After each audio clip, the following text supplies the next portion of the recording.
very pleased, I'm very proud about my country because it's the first election I have ever witnessed in Egypt.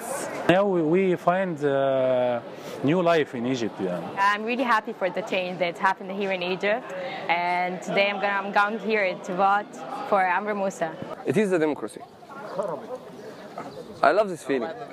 I'm not really proud of this, but I voted for Moussa. Who did you vote for? Amr Moussa. Why? Because the others are worse.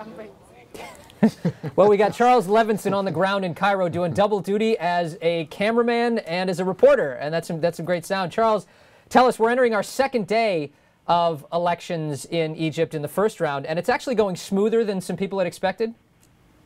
Yeah, I mean, this is the first ever, free, fair, democratic election for president in Egypt. It sort of punctuates, or sort of one of the critical steps in this transition since the uprising a year and a half ago. It's a transition that's been exceedingly rocky. There's been, outbursts of violence, political turmoil, economic, cratering economy, rising crime.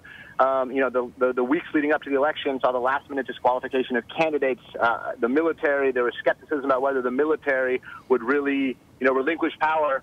And so there was a lot of concern that maybe, about these elections. And remarkably, we're in day 2 now. We're approaching the end of the first round, and things have gone, quite smoothly. There's really been, things appear to be going well. And it's quite remarkable because this really is a historic moment for not just Egypt, but the Middle East as a whole. Who appears to be leading, Charles? Do we have any insight there?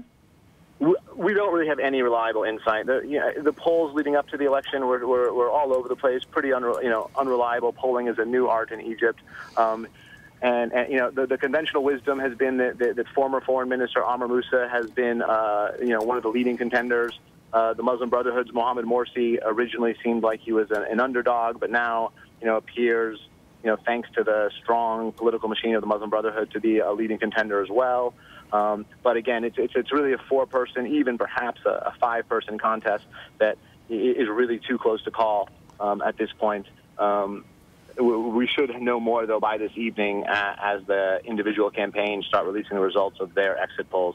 Charles, I love the video of the voter who says he voted for his candidate because all the rest were worse. It sounds a lot like the United States in the Western elections.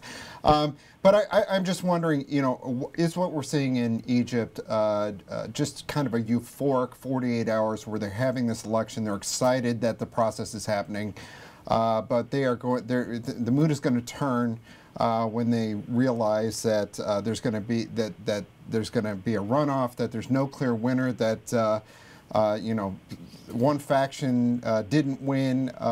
What's going to be the fallout from this down the road? Is it still going to be good feelings? And Charles, you've got about 20 seconds here. Yeah, I mean, I think there will be good feelings. I think there is an awareness that there really seems to be a broad awareness that it's the process that counts. As much, if not more, than the result. Of course, there are some candidates that would be particularly polarizing, and it's hard to predict. If someone like former regime insider Ahmed Shafiq were to win, it's possible that you could trigger new protests.